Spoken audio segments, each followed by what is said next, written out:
This is from the website www.ai.ij_systems.htm.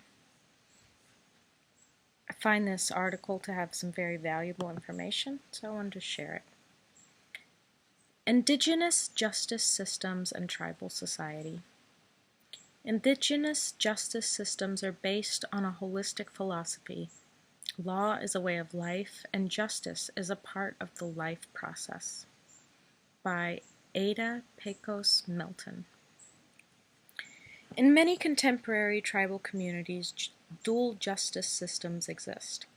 One is based on what can be called an American paradigm of justice, and the other is based on what can be called an indigenous paradigm. The American paradigm has its roots in the worldview of Europeans and is based on a retributive philosophy that is hierarchical, adversarial, punitive, and guided by codified laws and written rules, procedures, and guidelines. The vertical power structure is upward, with decision-making limited to a few. The retributive philosophy holds that because the victim has suffered, the criminal should suffer as well. It is premised on the notion that criminals are wicked people who are responsible for their actions and deserve to be punished. 2. Punishment is used to appease the victim, to satisfy society's desire for revenge, and to reconcile the offender to the community by paying a debt to society. It does not offer a reduction in future crime or reparation to victims. In the American paradigm, the law is applied through an adversarial system that places two differing parties in the courtroom to determine a defendant's guilt or innocence, or to declare the winner or loser in a civil case. It focuses on one aspect of a problem, the act involved, which is discussed through adversarial fact-finding. The court provides the forum for testing the evidence presented from the differing perspectives and objectives of the parties. Interaction between parties is minimized and remains hostile throughout. In criminal cases, punitive sanctions limit accountability of the offender to the state instead of to those he or she has harmed or to the community. The indigenous justice paradigm is based on a holistic philosophy and the worldview of the Aboriginal inhabitants of North America. These systems are guided by the unwritten, customary laws, traditions, and practices that are learned primarily by example and through the oral teachings of tribal elders. 3. The holistic philosophy is a circle of justice that connects everyone involved with a problem or conflict on a continuum, with everyone focused on the same center. The center of the circle represents the underlying issues that need to be resolved to attain peace and harmony for the individuals and the community.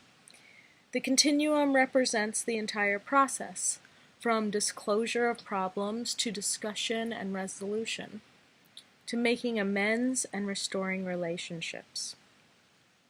The methods used are based on concepts of restorative and reparative justice and the principles of healing and living in harmony with all beings and with nature. 4. Restorative principles refer to the mending process for renewal of damaged personal and communal relationships. The victim is the focal point, and the goal is to heal and renew the victim's physical, emotional, mental, and spiritual well-being. It also involves deliberate acts by the offender to regain dignity and trust, and to return to a healthy physical, emotional, mental, and spiritual state. These are necessary for the offender and victim to save face and to restore personal and communal harmony. Reparative principles refer to the process of making things right for oneself and those affected by the offender's behavior. To repair relationships, it is essential for the offender to make amends through apology, asking forgiveness, making restitution, and engaging in acts that demonstrate a sincerity to make things right. The communal aspect allows for crime to be viewed as a natural human error that requires corrective intervention by families and elders or tribal leaders. Thus, offenders remain an integral part of the community because of their important role in defining the boundaries of appropriate and inappropriate behavior and the consequences associated with misconduct. In the American justice paradigm, separation of powers and separation of church and state are essential doctrines to ensure that justice occurs uncontaminated by politics and religion. For many tribes, law and justice are part of a whole that prescribes a way of life. Invoking the spiritual realm through prayer is essential throughout the indigenous process. Restoring spirituality and cleansing one's soul are essential to the healing process for everyone involved in a conflict. Therefore, separation doctrines are difficult for tribes to embrace. Many find it impossible to make such distinctions. Whether this is good or bad is not the point. It is, however, an example of the resistance of indigenous people to accept doctrines or paradigms that contradict their holistic philosophy of life. Law as a way of life. The concept of law as a way of life makes law a living concept that one comes to know and understand through experience. Law as life is linked to the elaborate relationships in many tribal communities. In some tribes, it is exemplified by tribal divisions that represent legal systems prescribing the individual and kin relationships of members and the responsibilities individual and group members have to one another and to the community. 5. For example, in several Pueblo tribes, one is born into one of two moieties, or tribal divisions, decided by patrilineal lines. A woman can change membership only through marriage, when she joins her husband's moiety. Males generally cannot change their moiety unless it is done during childhood through adoption or if their mother remarries into the opposite moiety. This illustrates how tribal law becomes a way of life that is set in motion at birth and continues through an individual's life and death.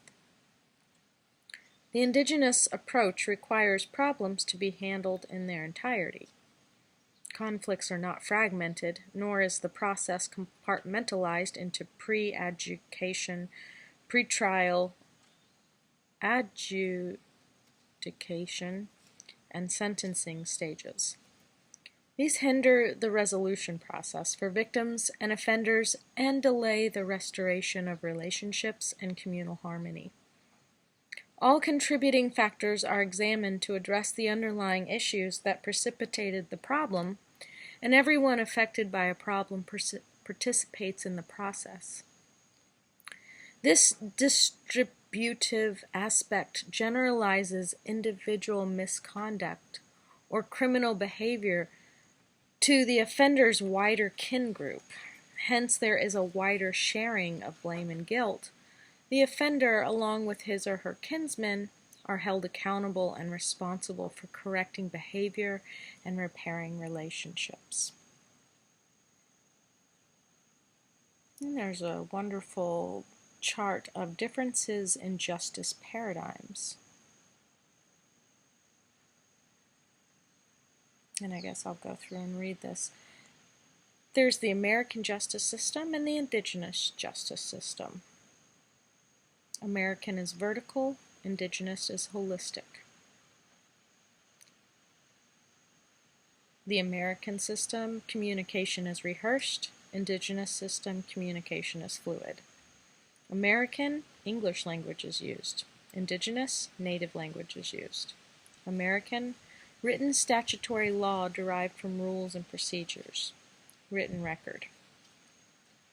In the Indigenous, oral customary law learned as a way of life by example. American, separation of powers. Indigenous, law and justice are part of a whole.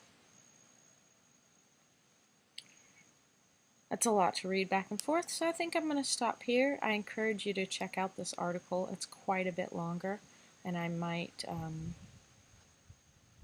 continue reading the whole thing in another another video.